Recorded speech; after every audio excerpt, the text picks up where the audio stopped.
नमस्कार, मैं हूं प्रवीण दुबे। एमपी के विधानसभा चुनाव के बारे में सियासत की बारीकियां समझने वाले किसी भी व्यक्ति से आप पूछिए कि इस बार के चुनाव में क्या होगा, उसका एकमात्र जवाब यही आएगा कि टिकट अनाउंस हो जाने दीजिए। जिस तरह के सूबे में सियासी हालात हैं, उससे यह तो स्पष्ट है कि इस बार की जीत हार टिकट वितरण के साथ ही झलक जाएगी। हालांकि किश्तों में, मैं किश्तों शब्द इसलिए कह रहा हूं क्योंकि बीच में 15 महीने के लिए भाजपा सत्ता से बेदखल भी हुई थी। बहरहाल फिर मूल बात पर आते हैं तो किश्तों में भाजपा 18 साल से ज्यादा का शासन एमपी में कर चुकी है।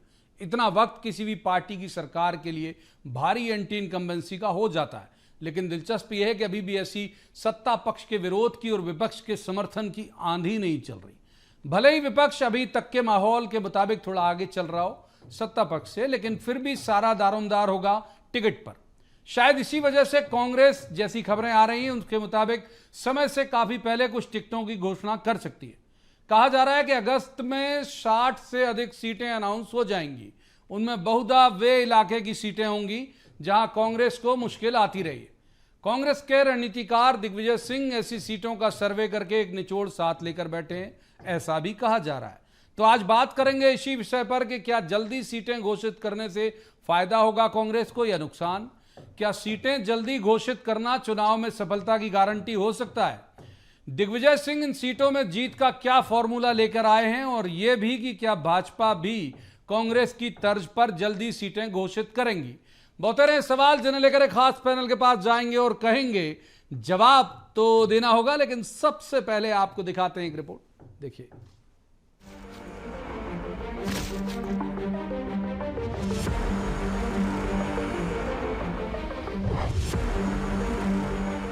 आमतौर पर चुनाव का टिकट कुछ दिन बल्कि कई बार तो नामांकन दाखिल करने के कुछ घंटे पहले घोषित किया जाता है। इस बार संभावना है कि कांग्रेस बीते कई चुनावों से अपने लिए सरदर्द बनी सीटों में प्रत्याशी के नाम की घोषणा चुनाव से कुछ महीने पहले यानी अगस्त के पहले या दूसरे सप्ताह में ही कर सकती है। इससे फायदा और नुकसान दोनों संभावित हैं। फायदा यदि देखें तो प्रत्याशी को वक्त मिल जाएगा और वो रूठे मतदाता और कार्यकर्ता दोनों को मना लेगा। नुकसान ये है कि विपक्ष को फिर अवसर मिल जाएगा कि अपने सबसे मजबूत खिलाड़ी को बल्ला लेकर मैदान में बैटिंग के लिए भेज सके, क्योंकि सामने वाले प्रत्याशी की ताकत और कमजोरी सब उजागर हो जाएगी।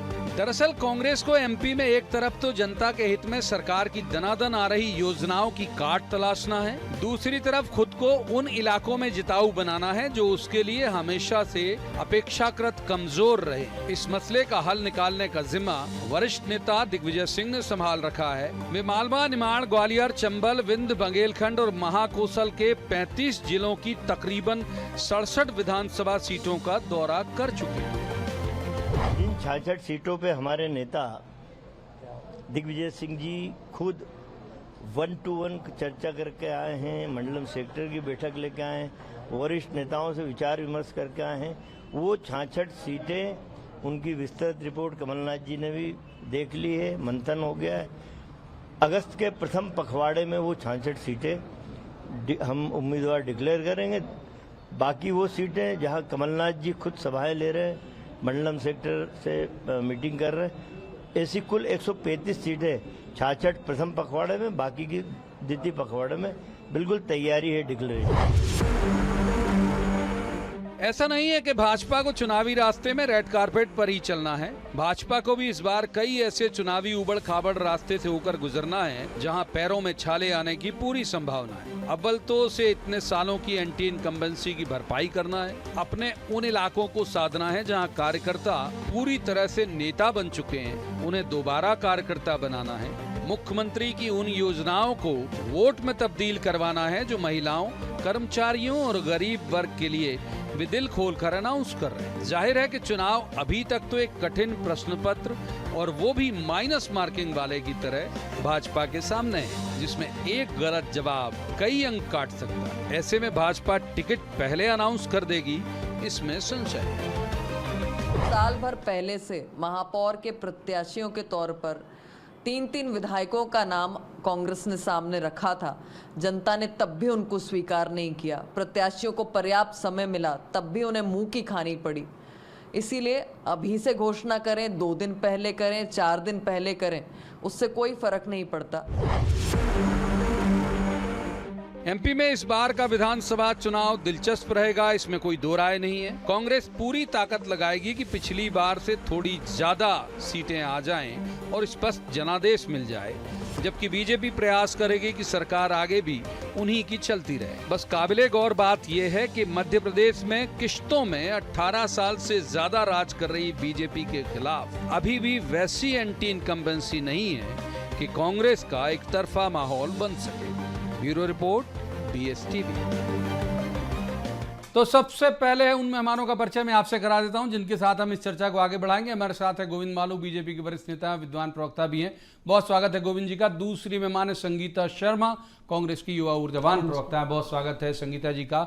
और तीसरे मेहमान पत्रकारिता का बड़ा चर्चित चेहरा है, बहुत अच्छे राजनीतिक विश्लेषक हैं, दिनेश गुप्ता। दिनेश जी का भी बहुत बहुत स्वागत है। जाहिर तौर पर आज बात की शुरुआत करेंगे संगीता जी से। तो संगीता जी, क्या फॉर्मूला लेके आए दिग्विजय सिंह जी? कहाँ कहाँ टिकट पहले अनाउंस कर दोगे और क्या गणित आपको लग रहा है कि उन सीटों पे जीत जाओगे आप लोग? देखिए प्रवीण जी, हमारा फार्मूला वही रहेगा जो 2018 में था और 2018 में हमने जीत हासिल की थी। अब हमारा जो फार्मूला है वो यही है कि हमें मध्य प्रदेश की जनता जो पिछले 18 सालों से त्रस्त है भाजपा के कुशासन से, तो हमें उससे बाहर लेकर जाना है। आप देखिए, बेरोजगारी सबसे बड़ा मुद्दा है, महंगाई सबसे बड़ा मुद्दा है, भ्रष्टाचार सबसे बड़ा मुद्दा है और गबन, घोटाले, कमीशन खोरी ये लगातार चल रहे हैं। बेरोजगार के साथ धोखा किया जा रहा है। पटवारी घोटाला हो, चाहे आप व्यापम घोटाला हो, व्यापम 2 घोटाला हो, नर्सिंग घोटाला हो, ऐसे तमाम तरह के घोटाले करके मध्य प्रदेश की जनता को आर्थिक रूप से कमजोर करने का जो कार्य किया है शिवराज सिंह चौहान जी की सरकार ने, बस उसी से बाहर निकालने के लिए हम मध्य प्रदेश की जनता के लिए जो कार्य करने जा रहे हैं वही हमारा फॉर्मूला रहेगा। और हम जो टिकट वितरण करने की जो हमारा स्ट्रेटेजी रहेगी वो यही रहेगी कि हमारे जो उम्मीदवार हैं उनको समय मिल सके, पर्याप्त समय में वो अपना कार्य कर सके, जनता के बीच जा सके। 230 लोगों को दे दीजिए पर्याप्त समय, कुछ कोई पहले क्यों? देखिए, ऐसा है कि हम अगले महीने मतलब अगस्त में ही कोशिश करेंगे कि सभी को टिकट मिल जाए, पर पार्ट 1, पार्ट 2, पार्ट 3 में। तो इस तरीके से करने से हमारा सबसे बड़ा यह रहेगा कि जो सीटें हमारे लिए जो ज़्यादा टफ पड़ती थी उन सीटों पर हम ज़्यादा समय देने वाले हैं। जहां हमारे लोकल MLA है ही, तो MLA हमारे लगातार अपने क्षेत्र में कार्य कर रहे हैं और माननीय कमलनाथ जी की जितनी भी योजनाएं प्रवीण जी, उन योजनाओं को हम जन जन तक पहुंचाने का कार्य कर रहे हैं। जन जन तक पहुंचाएंगे। वक्त बहुत दिया, पहले सवाल में मालू जी को इन कर लेते हैं। तो मालू जी समझ जाइए, इस बार इनकी योजना जो है वो बहुत आपके अगेंस्ट है और ये कह रहे हैं जनता भी आपके अगेंस्ट है, ये क्लेम कर रही संगीता जी। और पार्ट 1, पार्ट 2, पार्ट 3 में रिलीज हो जाएंगी टिकटें। देखिए, इनसे हमारे अगेंस्ट तो रहना ही है और हमेशा रहेंगे। हम कभी कह रहे हैं हमारे समर्थन में रहेंगे, लेकिन जनता इनके साथ नहीं। और ये जो कह रहे हैं पार्ट 1, पार्ट 2, पार्ट 3, ये कांग्रेस से इनको भी अच्छी तरह जानती संगीता जी। हर बार ये कहते हैं कि हम कुछ टिकट हम पहले घोषित करते हैं, लेकिन वही होता है डाक के 3 पार कि वो अंतिम समय तक रखता करती और फिर दिल्ली जाती सूची। जब आपके जिलाध्यक्ष का भी फैसला दिल्ली करता हो, जब जिलों के भी होल्ड हो जाते हो, तो ये तो टिकट है भाई, कई लोग दावेदार होंगे और फिर कई जगह लेन देन का भी काम होता है कांग्रेस में। तो ये कब होगा? ये जब होगा तब होगा, हमें उससे कोई आपत्ति नहीं है। अभी घोषित कर दे 230, हमें कोई आपत्ति नहीं।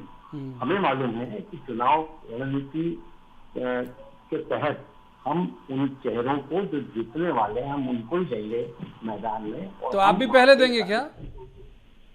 जी, आप भी पहले दे देंगे क्या? मतलब अगस्त में आप भी अनाउंस कर देंगे क्या? तो ये सब आ जाएगा प्रवीण जी सामने। हमारे को एक व्यक्ति के पास फ्रेंचाइजी नहीं है। हमारे यहाँ चुनाव समिति है, विधिवत उसका गठन हुआ है और उसमें डिस्कशन होता है, फिर पार्लियामेंट्री बोर्ड में वो अंतिम सूची फाइनल होती है। ये हमारे यहाँ की प्रोसेस है। पहले यहाँ पर सारी स्क्रूटनी होकर फिर जो अंतिम सूची बनती है वहाँ चली जाती है। कोई पैनल बनता है तो उसका निराकरण भी केंद्र कर देता है। तो ये हमारे यहाँ की प्रोसेस है। ठीक है मालू साहब, ठीक है, वक्त दिया। पहले सवाल में कुछ थोड़ा सा ऑडियो के में कुछ थोड़ा दिक्कत है PCR के साथ ही, अगर उसे ठीक कर सके तो एक बार दिनेश जी को तब तक इन कर लेते हैं। दिनेश जी, ये पहले टिकट अनाउंसमेंट करने से आपको लगता है कि कांग्रेस को कुछ फायदा हो जाएगा या वक्त ज़्यादा मिल जाने से नुकसान भी हो सकता है? नहीं, देखिए, फ़ायदा नुकसान तो वो सीटों के हिसाब से, यदि आप ये 66 सीटें जो उन्होंने आइडेंटिफाई की है वो ये है कि आप जब से मध्य प्रदेश राज्य बना है तब से आप 2018 तक वो सीटें नहीं जीत पाए। वो कांग्रेस ऐसी 66 सीटों की बात कर रही है। यदि वहाँ कैंडिडेट घोषित कर देते हैं, यदि नहीं मिला तो वैसे भी नहीं मिल रहा था, कोई नुकसान नहीं है।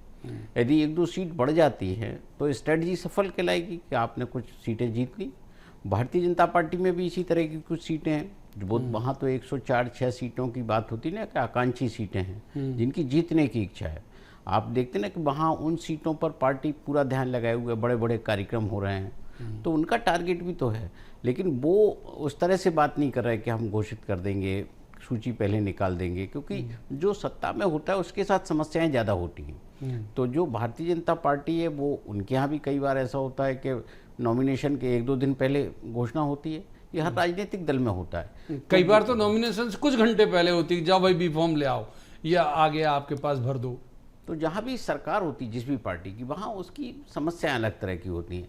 तो जो सीटें भारतीय जनता पार्टी के पास हैं, वो जिनको घोषणा करना है, तो वो तो खुद ही 2018 में दूध के जले हुए हैं। तो एक एक कदम उनको फूंक फूंक के रखना है, क्योंकि यदि 15 साल बाद भारतीय जनता पार्टी की सरकार जा सकती है, जो उत्तर प्रदेश में रिपीट नहीं हुआ, कई राज्यों में रिपीट नहीं हुआ, तो वो मध्य प्रदेश में 15 महीने सरकार रही, सरकार आ गई, 15 साल सत्ता में वापसी हुई उसकी, तो वो उसकी रणनीति तो काम की ना कहीं उसका जो जिस तरह से कैंडिडेट को वो उन्होंने कह दिया था कि आप काम करिए, आप कम करिए, तो उसका फायदा कांग्रेस को पिछली बार मिला था। ठीक है, एक बार इन कर लेते हैं संगीता जी। कुछ जो लिस्ट है मेरे पास, मतलब आप उसे स्वीकारो या नहीं स्वीकारो, कि जो सोर्सेस के हवाले से बाहर हुई उसमें बहुत सारे नाम हैं। अगर पढ़ूंगा 66 तो बहुत वक्त लग जाएगा। 1-2 पढ़ देता हूँ। मुंगावली, अशोकनगर, पंधाना, चंदला, उदतिया, खुरवाई, बीना, खुरई, सुर्खी भी एक नाम है। सुर्खी तो आप लोग तब जीत चुके थे जब आपके साथ गोविंद जी थे, और एक बार पारुल भी जीत चुकी हैं वहाँ से, तो ये अलट पलट हो चुका है। जबलपुर कैंट ठीक है, नहीं जीता। बागली एक नाम मैं इसमें देख रहा हूँ, तो बागली, अब तो दीपक जी आपके साथ आ गए, तो ये भी अभी आपके डेंजर जोन की टिकट कैसे हो सकती है? देखिए, अभी तो बहुत सारे समीकरण बनना बाकी है प्रवीण जी, और जैसे ही अगस्त आएगा हम लोग लिस्ट जारी करेंगे, उसमें सब कुछ स्पष्ट हो जाएगा कि कौन से कैंडिडेट को किस सीट पर लड़ाना है। जहां तक बात हो रही थी भारतीय जनता पार्टी के, अभी गोविंद मालू जी कह रहे थे, तो मैं उन्हें बता देना चाहती हूं कि भाजपा का टिकट फाइनल होना लगभग, आप ये देखिएगा, स्थिति ऐसी हो जाएगी, क्योंकि एक महाराज भाजपा है, एक शिवराज भाजपा है और एक नाराज भाजपा है। अब ये जो तीनों भाजपा है, तो ये टिकट कैसे देंगे, आप ये समझ लीजिए।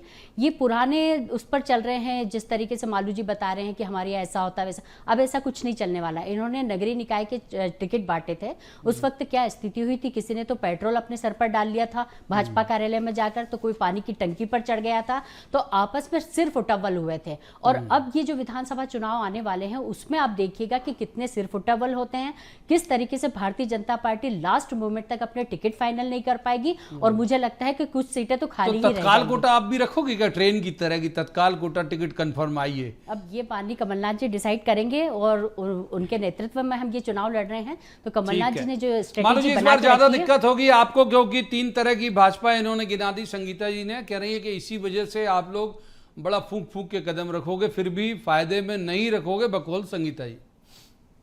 प्रवीण जी, ये कांग्रेस की हकीकत बता रही है, जो उनके यहाँ होता है। हमारे यहाँ तो ऐसा कुछ नहीं है। ये अपनी पार्टी के, हमारी पार्टी के कैसे बता सकते कि हमारे यहाँ क्या सिस्टम है? हमारे पार्टी में आए तब इनको पता लगेगा यहाँ कैसा सिस्टम है। अब ये खुद ही इसकी परिभाषा कर रहा है कि ये भाजपा, वो भाजपा। हमारे यहाँ तो एक ही भाजपा है, और वो है भारतीय जनता पार्टी, कमल का चिन्ह, और उसकी एक फ्रेंचाइजी नहीं है किसी को दे दी कि कमलनाथ जी जाने। हमारे यहाँ न शिवराज जी जाने, न नरेंद्र सिंह जी जाने, न वीडी शर्मा जाने। हम सब सामूहिक नेतृत्व के आधार पर लड़ा जाता है, और उसमें जो जीतने वाला उम्मीदवार होता है उस पर पार्टी विचार करती है और उसको अपना। अच्छा, चलिए और सरलीकृत कर देता हूं मैं आपके लिए मालू जी। कौन सा वीकर सेक्शन आपको लग रहा है, अगर हम 5 हिस्से में मध्य प्रदेश को परिभाषित करते हैं, ग्वालियर, चंबल, महाकौशल, बुंदेलखंड, बघेलखंड और निमाड़ मालवा, तो कौन सा सेक्शन आपको वीकर सेक्शन लगता है अपने लिए?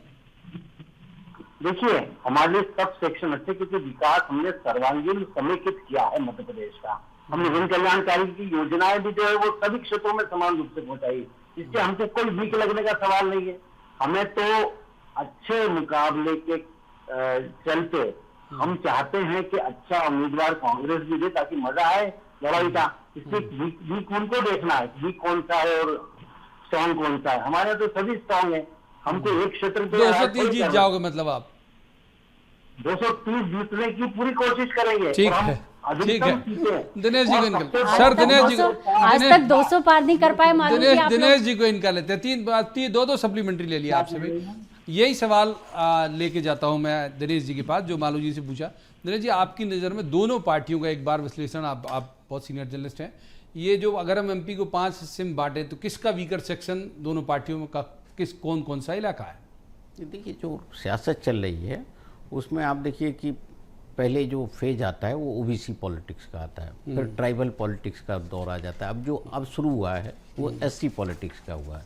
तो आप देखिए कि यहाँ वो उसकी बात ही नहीं कर रहे रीजन की, वो तो कास्ट बेस्ड पॉलिटिक्स पर जा रहे हैं। यदि ग्वालियर चंबल में उनको लगता है कि पिछले साल जो चुनाव हुआ था 2018 का, उसमें वहाँ एट्रोसिटी एक्ट के आंदोलन के कारण उनको नुकसान हो गया था, तो वहाँ आप यात्रा निकाल के कैसे चीज़ों को साधेंगे, ये उनका उस रीजन में सबसे ज़्यादा फोकस तो वही है, ग्वालियर चंबल पर जितना कुछ हम देख रहे हैं। तो फिर इसके बाद महाकौशल में भी आप देखिए कि उनको लग रहा है कि जो कमलनाथ जी हैं या ट्राइबल वोटर है, जहाँ भी ट्राइबल वोटर है तो एक डर तो भारतीय जनता पार्टी के पास है ना, चाहे निमाड़ मालवा हो या फिर आपका महाकौशल हो। तो जिन जिन सीटों में जहाँ जहाँ भी आती हैं ट्राइबल सीटें, तो वहाँ प्रॉब्लम वो फेस करती है। आप शहडोल में इतना बड़ा कार्यक्रम हुआ प्रधानमंत्री जी का बिंदु क्षेत्र में, उसके पीछे क्या इंटेंशन था? इंटेंशन यही है कि ट्राइबल वोटर जो है, जो बहुत सारी सीटों पर फैला हुआ, रिजर्व सीट की बात नहीं है, जाहिर बात है। हाँ, तो वो रिजर्व भले 47 है, लेकिन 80 से ज्यादा सीटें ऐसी हैं जहाँ पे वो यदि उन रोल सीटों प्ले पर करता कोई है। नुकसान हो जाता है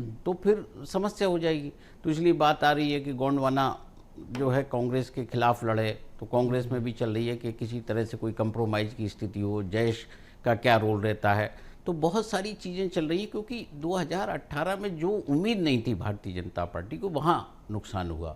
और बिंद में अब जो नई तरह की सियासत हम देख रहे हैं कि एक नई पार्टी वहाँ आ गई है, तो वो कितना नुकसान दे सकती है, कोई पार्टी के भीतर क्या और स्थितियाँ हैं। तो ओवरऑल जब वो देखती है तो फिर उसको लगता है कि शायद हमारी वेलफेयर स्कीम सभी जगह काम कर जाए, अन्यथा एंटी इनकम्बेंसी तो रिफ्लेक्ट हो रही है। एक बार संगीता जी को इन करते हैं। संगीता जी, अब half glass empty half glass full वाला सवाल कर लेता हूँ।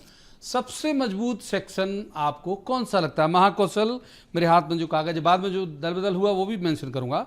तो 24 सीटें आपके पास थी, 13 उनके पास, एक मुनमुन राय अभी भी आपके वीकर में, सिवनी लिखा हुआ है कि सिवनी 66 जो पहले अनाउंस बनी उनमें सिवनी भी है। ग्वालियर में 25 आपके पास, 8 बीजेपी के पास। इस बार इन दोनों में से कौन सा आपको लगता है कि, और एक और इसी पहले से ही सप्लीमेंट्री जोड़ देता हूं कि सिवनी वीकर सेक्शन में रखी हुई, यानी पिछले बार भी निर्दलीय जीता, इस बार भी आपको लगता है कि नहीं आ पाएगी आपके खाते में? देखिए प्रवीण जी, हमारे पास तो एक चेहरा है माननीय कमलनाथ जी का, और आप देखेंगे कि कमलनाथ जी का इतनी लोकप्रियता है पूरे प्रदेश के अंदर कि 15 महीनों की सरकार में जो जनता ने देखा, अब जनता चाह रही है कि दोबारा मुख्यमंत्री बने कमलनाथ जी और हमें आर्थिक रूप से सक्षम करें। हमारे माननीय राहुल गांधी जी की जो यात्रा हुई थी उसमें मालवा निमाड़ से होकर निकली थी, वो सारी सीटें हमारे पास आने वाली है, क्योंकि आपने देखा होगा कि किस जोश के साथ जनता उनसे मिलने के लिए गई थी, उनके पास पहुंची थी। तो वो हमारा पार्ट बहुत ही अच्छा क्लियर है।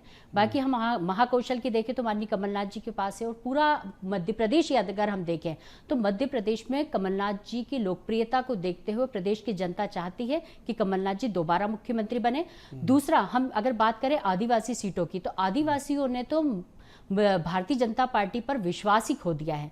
उन्होंने बिल्कुल भी विश्वास नहीं करती है उनके ऊपर, क्योंकि इन्होंने झूठी घोषणाएं की, झूठे वादे किए। ये पैसा एक्ट लेकर आए, उसके बावजूद भी उनकी जमीनों को दबंगों द्वारा हड़पा जा रहा है। अधिकतम ट्राइबल जिला पिछली बार 13 सीटें दे दी थी उन्होंने। हम 18 में सबसे ज्यादा सीटें 46 सीटें हैं, 24 लाई थी आप वहां से, तो 13 इन पे भी गई थी। मैंने अगर पूरा भरोसा खोया होता तो 13 गई थी ना। आप देखिए 2003 को देखें, 13 को देखें, 18 को देखें, और फिर आप देखें तो आप देखेंगे कि 18 में सारी सीटें खोने का काम तो इन्होंने किया। कुछ सीटें आई थी, ज्यादा से ज्यादा तो कांग्रेस के पास ही आई थी, और अभी 23 में भी फिर हमारे पास आने वाली है, क्योंकि आदिवासियों के साथ सबसे ज्यादा अपराध, अत्याचार, रेप, गैंगरेप की घटनाएं उनके साथ होती है, उनकी जमीनें हड़प ली जाती है दबंगों द्वारा।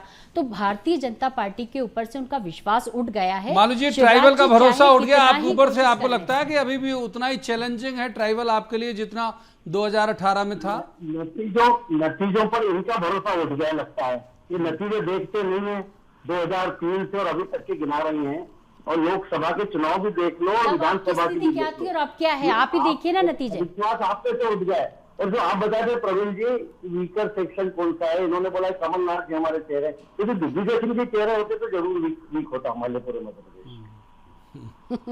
अब ये अब वही कह रहे हैं कि आप शिवराज जी को सर ट्राइबल का सवाल जो मैंने पूछा उसका जवाब दे दीजिए। ट्राइबल का सवाल ये है ना, ट्राइबल के जो हमने काम किया वो इन्होंने कभी नहीं किए। इनके समय तो ट्राइबल सबसे ज्यादा प्रताड़ित रहा। देखिए आप, कांतिलाल भूरिया कह रहे हैं हथियार उठा लेंगे, नक्सलवाद की तरफ धकेल दिया आदिवासी क्षेत्रों को, और वहां पर कौतुक कांड आपको याद है 94 का, वो वहां झोपड़े जला देते। मालू जी से एक सवाल पूछ लीजिए प्रवीण जी। आप पूछ लीजिए संगीता जी, आपके लिए अवसर है तो पैनल खुला हुआ है। देखिए, संगीता जी कुछ पूछना चाह रही है। मालू जी एक सवाल का जवाब दे दीजिए आप कि इस बार आप चुनाव मोदी जी के चेहरे पर क्यों लड़ रहे हैं, शिवराज जी के चेहरे पर क्यों नहीं लड़ रहे हैं, और शिवराज जी के बचाव में आपकी पूरी पार्टी आगे क्यों नहीं आती, इसका जवाब दे दीजिए। आप मध्य प्रदेश की जनता जानना चाहती है। जनता जान रही है, जनता जान रही है। इसका जवाब दीजिए, मोदी जी को क्यों लाना पड़ रहा है आपको मध्य प्रदेश? मैं स्पष्ट कर रहा हूँ ना, अरे मैं स्पष्ट कर रहा हूँ, लाना प्रधानमंत्री है, हम तो डबल इंजन की सरकार है, उधर प्रधानमंत्री या मुख्यमंत्री, उधर हमारे पूरी जो हमारी रथ है, मनोरथ हमारा जन कल्याण का डबल ट्रिपल सारे इंजन पंचर हो गए आपके। और प्रधानमंत्री जी नरेंद्र मोदी जी और मुख्यमंत्री जी शिवराज सिंह जी चौहान, इनके नेतृत्व में चुनाव लड़ा जा रहा है, और अगली बार भी मुख्यमंत्री शिवराज जी बनेंगे। आप बिल्कुल भ्रम में मत रहिए। बहुत बढ़िया, चलो ठीक है, एक बार ये इनका तो लेते हैं। बड़ी बिग ब्रेकिंग दे दी आपको। बड़ी ब्रेकिंग दे दी। हालांकि अभी तक पार्टी ने ये तय किया होगा तो अनाउंस नहीं किया। गोविंद मालू जी कर रहे हैं, जिम्मेदार नेता है। एक बार दिनेश जी, अभी तो वही है ना। हाँ नहीं, अभी तो वही अगली बार वो रहेंगे वाला अभी पार्टी नहीं। मतलब सरकार अगर 5वीं बार बनती है तो शिवराज जी होंगे, यही कहना चाहते हैं आप? दिनेश जी को इनका लेते हैं सर, दिनेश जी को इनका। अरे दिनेश जी को इनका शिवराज लेते जी से हैं। जनता बोर हो गई है, सहमत हो गए आपकी शिवराज बात से भाई, जी अब लोग चेहरा विरोध नहीं थोड़ी बचा करेंगे किसी का। उनकी झूठी घोषणाओं से, उनकी झूठी तीसरे घोषणाओं से मेहमान, जनता परेशान हो चुकी है। तीसरे मेहमान मान इतनी झूठी घोषणा करेंगे ना, तीसरे महिलाओं को मेहमान सुरक्षा को दे इन पा रहे करूंगा, हैं, दिनेश जी को रोजगार इन दे पा रहे हैं। करूंगा। आपने तो पूरी तरीके से बंटाढार कर दिया ठीक मध्य है, प्रदेश। ठीक है, तीसरे मेहमान दिनेश जी को इन करता हूँ। आऊंगा मालूम जी साहब, वक्त है अभी तो। तीसरे मेहमान को इन करते हैं दिनेश जी को। दिनेश जी, पिछली बार हमने देखा भाई कई ऐसी जगह थी, सिवनी मैंने मेंशन भी किया, आप बालाघाट में जो माइनिंग वाले थे जायसवाल, उनका भी नाम आपको पता ही होगा, जाहिर है, वो भी निर्दलीय थे, शेरा निर्दलीय थे। इस बार आपको ये संभावना लगती है क्या कि ये लोग फिर से, मतलब ये लोग से आशय मेरा रिपीट हो या नहीं हो, लेकिन ये सीटें क्या दोनों पार्टियों के खाते के लिए मुश्किल हो जाएंगी या कोई एक मार जाएगा दांव? नहीं, देखिए कुछ सीटों पर तो होगा, क्योंकि जो लोग चुनाव लड़े थे या तो कांग्रेस ने उनको प्रॉमिस कर दिया हो, क्योंकि ज़्यादातर तो लोग वही थे ना जो कांग्रेस से बगावत करते हैं। हाँ, उनकी जो विचारधारा से लोग थे, उनसे जो कनेक्ट करते थे, यदि उनको टिकट दे देती है, जो कहीं ना कहीं स्ट्रेटजी समझ में आती ना कि यदि वो लोग बयान दे रहे हैं भाजपा के खिलाफ, वो तो ये मान सकते हैं कि कांग्रेस उनको टिकट दे रही है। आप यदि देखिए, जो लोग भाजपा में जिनको जाना है, चाहे संजीव कुशवाहा हो या फिर राजेश शुक्ला हो, दोनों ये जो समाजवादी पार्टी और बीएसपी के लोग थे, जो पहले कांग्रेस के साथ थे, अब भारतीय जनता पार्टी के साथ हैं, तो भारतीय जनता पार्टी उनके साथ क्या ट्रीटमेंट करेगी, वो भी बहुत महत्वपूर्ण होगा। क्योंकि वहाँ भी तो नाराज लोग हैं ना, जो कुछ जीते थे कुछ नहीं जीते थे, वहाँ कितने वापस आए, कितने अभी नए नाराज होंगे, क्योंकि जो नाराज़गी की बात है वो तो स्वाभाविक है। एक लीडरशिप की नाराज़गी होती है, एक अपना जो जिस तरह से पार्टी में यदि आप उपेक्षा के शिकार होते हैं तो उसकी नाराज़गी होती है, बहुत सारी नाराज़गी होती है। दोनों राजनीतिक दल या जो भी राजनीतिक दल है वो चुनाव के समय इन सब समस्याओं से जूझते रहते हैं। ठीक बात। एक बार संगीता ही विन करते हैं, संगीता ही फिर मूल विषय पे आ जाते हैं। विंद पिछली बार आपको बहुत निराश किया, 5 सीटें थी आपके पास कुल जमा और 24 ले गई थी बीजेपी। इस बार वो संकट आपको नहीं लगता कि क्योंकि बदला ज़्यादा कुछ है नहीं, जो नारायण त्रिपाठी गलवैया आपके साथ करते थे उनने एक नई पार्टी अनाउंस कर दी, जो अविश्वास प्रस्ताव में 2 बार कमलनाथ जी के साथ खड़े दिखे, अविश्वास प्रस्ताव या जब वो बीजेपी क्लेम करती थी कि नंबर गेम इनके पास कम है, तो इस खेमे में वो और शेरा दोनों दिख जाते थे, वो तो अलग हो गए। इस बार विंद आपको लगता है कि ठीक ठीक दे जाएगा आपको? देखिए, हमारे पास सबसे बड़ा जो वहाँ का मुद्दा है, आपने देखा होगा, किसानों का मुद्दा है। जो रेलवे लाइन वहाँ से गई है और वहाँ पर जो किसानों से इन्होंने वादे किए थे, उन वादे को ना तो केंद्र सरकार पूरा कर पाई है और ना ही शिवराज सिंह चौहान जी उन मुद्दों पर आ गए हैं। इन्होंने कहा था कि हम किसानों को उनकी जमीन देंगे और अलग से प्लॉट देंगे। इन्होंने कहा था कि किसानों के बच्चों को शासकीय नौकरी देंगे। आज वहाँ का विंध्य क्षेत्र का सारा जो किसान है वो इनके खिलाफ है, इनके विरुद्ध हो चुका है और वो पूरी तरीके से कांग्रेस के साथ आ चुका है। और अब गोविंद जी, मेरी बात पूरी हो जाने दीजिए। तो अब जो विंध्य का जो मसला था वो पूरा जो रेलवे लाइन इनकी गई है, जिस पर ये लोग चाह कर भी अब कुछ नहीं कर सकते, क्योंकि शिवराज जी पर भरोसा नहीं रहा वहां के किसानों का। और जहां तक बात है कि वहां पर हमारे जब दौरे हुए, माननीय कमलनाथ जी वहां पर पहुंचे, तो जो जनता का समर्थन हमें मिला। अजय सिंह जी का वहां बिंद बघेलखंड में क्या रोल रहेगा इस बार? आ रहा हूं मालू साहब, संगीता जी, अजय सिंह जी का क्या रोल रहेगा बिंद बघेलखंड वाले इलाके में? बिल्कुल, अजय सिंह जी के पास जिम्मेदारी है और वहां के दौरे लगातार कर रहे हैं। आप देख रहे होंगे भोपाल में कम, विंध्य क्षेत्र में ज्यादा आपको दिखाई दे रहे हैं, और उनके ऊपर जिम्मेदारी है वहां को जिताने की। तो पूरा क्षेत्र हमारा जो मालू साहब, आप यही सवाल लेके, इलाका मतलब यही इलाका, सवाल नहीं, ये इलाका लेके आपके पास आता हूं। पिछली बार तो बम्पर दे दिया था इस इलाके ने, फिर एक कुल जमा आप एक शायद राज्य मंत्री, अगर मैं गलत नहीं हूं, तो एक विधानसभा अध्यक्ष बना पाए। बाकी के वहां के तमाम बड़े नेता बाहर रह गए नए मेहमानों के आने के कारण। वहां जनता बीच बीच में कहती रही कि भाई हम तो चले गए, हमको रिप्रेजेंटेशन नहीं मिला। तो इस बार है उम्मीद कि वैसा विंद बम्पर दे देगा आपको? देखिए प्रवीण जी, विधानसभा का अध्यक्ष, पूरी विधानसभा का अध्यक्ष है, वो एक बड़ी जिम्मेदारी इस क्षेत्र को। इसके अलावा हमने क्षेत्र के विकास में तो कोई कमी नहीं की। हमने चाहे हमारे कल्याण की योजनाओं, सामाजिक कल्याण की या विकास की योजनाएं भरपूर किया हमने विंध्य क्षेत्र को। जो हमारा दायित्व था हमने पूरा किया। और केवल विंध्य ही क्यों, हमने पूरे मध्य प्रदेश में, चाहे महाकौशल हो, चाहे बुंदेलखंड हो, चाहे मालवा निमाड़ हो, चाहे ग्वालियर चंबल हो, समान रूप से हमने सबको विकास की गंगा बहाई है और विकास के काम किए। तभी तो मुख्यमंत्री जी जा रहे हैं विकास पर्व मनाने और वहां पर उसका शुभारंभ करने। अगर काम ही नहीं किया होता तो मुख्यमंत्री जी क्या क्या लेके जाते विकास के नाम पर? वो जा रहे हैं, इसका मतलब ये है। और वो अच्छी लोगों की तादाद, लोगों का प्रेम, स्नेह वो हासिल कर रहे हैं। तो उसका कारण ये है कि हमने काम किया है और काम करने वाली पार्टी है। हमने जो वादे किए वो हम पूरे कर रहे हैं। इनके जैसे थोड़ी कर्ज माफी की बात की 10 दिन में और कुछ नहीं हुआ, और उसके अलावा चला गया किसानों को। इसके अलावा बेरोजगारी भत्ते के बात करते हैं और उनको कहते हैं ट्रेनिंग देगी। अरे हमने भी कहा सीखो कमाओ, हमने थोड़ी बोला बेरोजगारी भत्ता देंगे। हमने कहा सीखो कमाओ, 8,000 रुपया 12,000 रुपया मिलेगा। ये बात नहीं, ये वही कर रहे थे, झूठ बोल रहे थे बेरोजगारी भत्ता देंगे। ठीक है, मैं एक बार दिनेश जी, संगीता बहुत छोटा जवाब दीजिए, फिर दिनेश जी को इनका। देखिए मालू जी, मैं ये बताना चाह रही हूँ, आप विकास यात्रा लेकर गए थे, आपको पीछे पैर लौटना पड़ा, जनता का विरोध का सामना करना पड़ा, कहीं तो आपको महिलाओं को डांस करवाना पड़ा, तो कहीं खुजली का दिनेश जी को महत्वपूर्ण सवाल छूट जाएगा, दिनेश जी को इन करता हूँ, महत्वपूर्ण सवाल छूट जाएगा। एक मिनट मालू साहब, आप 1 मिनट लाइव भी नहीं बचा, तो वक्त 1 मिनट निकल गया। मैं एक बार दिनेश जी को इन करता हूं।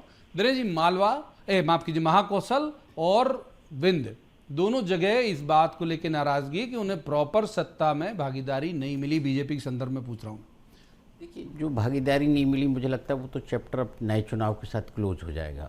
क्योंकि जिनको चुनाव लड़ना है तो वो तो अब नई संभावनाएं तलाश करेंगे। और ये जो सरकार बनी 2020 में, वो उन किसी के कारण, पार्टी के कारण तो बनी नहीं, जो परिस्थितियां उत्पन्न हुई उससे सरकार बन गई। तो वैसे भी उन लोगों को शिकायत का जो है कम करना चाहिए उस विषय पर। नहीं तो उससे फर्क पड़ेगा आपको लगता है कि नहीं, बिल्कुल मुझे नहीं लगता कि उस पर कोई चुनाव पे फर्क आएगा। क्योंकि लोग, आप दूसरे तरीके से काम तो किए ही हैं आपने, बहुत सारी काम हुए हैं, ज्यादा वेटेज मिला है, ज्यादा मिला है। ठीक है, माफ कीजिए, वक्त इतनी चर्चा की इजाजत देता है। यहाँ मुझे तीनों मेहमानों का शुक्रिया अदा करना पड़ेगा। बहुत बहुत धन्यवाद इस चर्चा में शामिल होने के लिए। लेकिन दर्शकों से ये बात जरूर कहूंगा कि स्टूडियो में किए जा रहे दावे, प्रतिदावे, आरोप प्रत्यारोप बहुत अलहदा हैं, बहुत अलग होते हैं, और जमीन की जो स्थिति है वो बिल्कुल अलग होती है।